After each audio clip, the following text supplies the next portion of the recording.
On attend bien sûr bientôt des doubleries, mais c'est pas toujours fréquent. Olga Bichirova maintenant. Alors vous venez d'apprécier l'élégance de la chinoise. Vous allez voir Olga Bichirova qui est moins élancée, mais qui effectue un travail beaucoup plus rigoureux, beaucoup plus classique, tout en profitant de son, je dirais, de sa jeunesse, parce que dans le visage, on ressent tout de suite l'envie de plaire au public. Et ça, c'est aussi important. C'est une évolution depuis quelque temps chez les soviétiques.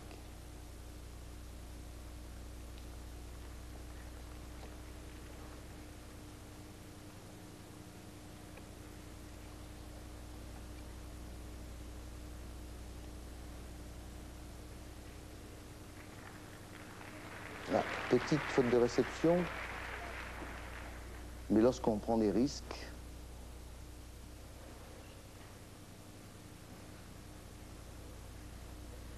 je trouve que vous n'insistez pas assez sur la minceur, hein, toute proportion gardée de cet appareil. On le redit souvent que cette poutre n'a que 10 cm de large. Je crois que les téléspectateurs qui suivent la gymnastique sont maintenant habitués. Ce qui est important à noter, c'est que ces gymnastes évoluent sur cette poutre comme s'il n'y avait pas de vide, hein. Ça, c'est important parce qu'elles travaillent au sol, ben, elles réalisent les mêmes figures, elles montent à la poutre, c'est exactement le même exercice. Pour elles, le vide n'existe pas. Et la force de ces gymnastes, c'est de ne jamais perdre l'équilibre. Voilà la prise d'appel avec une répulsion. Vous voyez que Olga Bichirova possède une bien jolie détente et toujours ce double saut périlleux carpé. Et vous pensez qu'un jour on pourra rapprocher les genoux? Ça peut se faire, hein, mais je comprends assez mal les gymnastes qui copient carrément la même sortie depuis un certain temps. C'est peut-être que c'est une figure peut-être plus facile à exécuter. Avec Natalia Yurchenko, c'est, je vous l'ai dit, un nouveau souffle, perfection du geste, élégance et maîtrise de toutes les difficultés.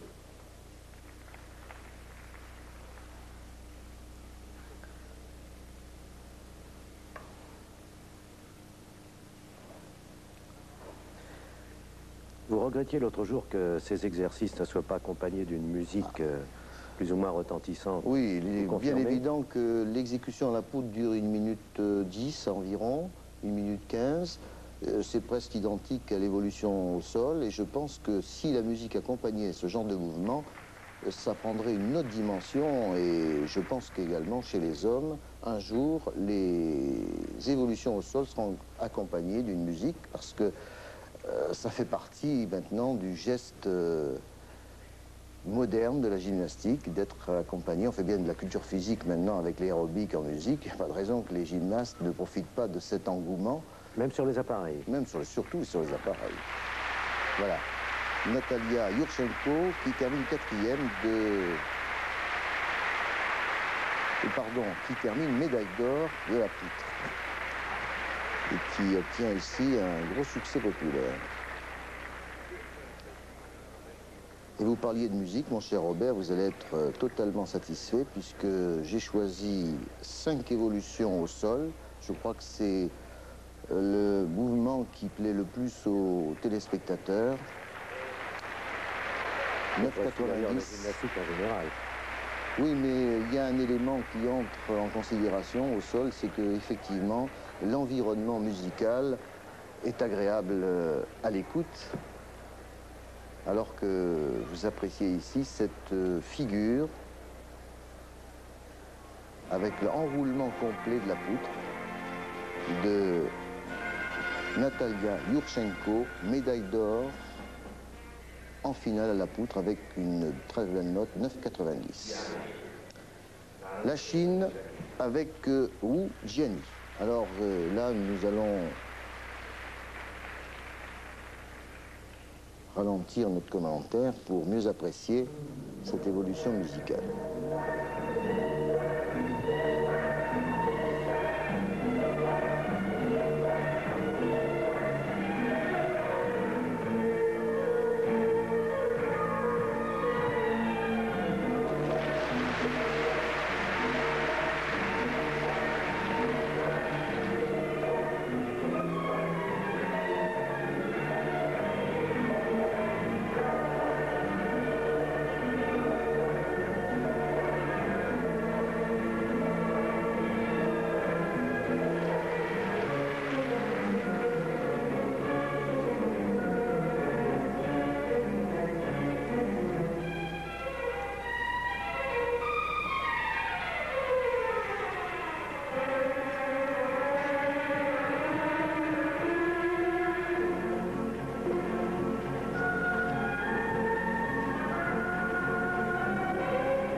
donc au plus haut niveau de la compétition. Il y a seulement 10 ans, on ne connaissait pas encore vraiment les Chinoises.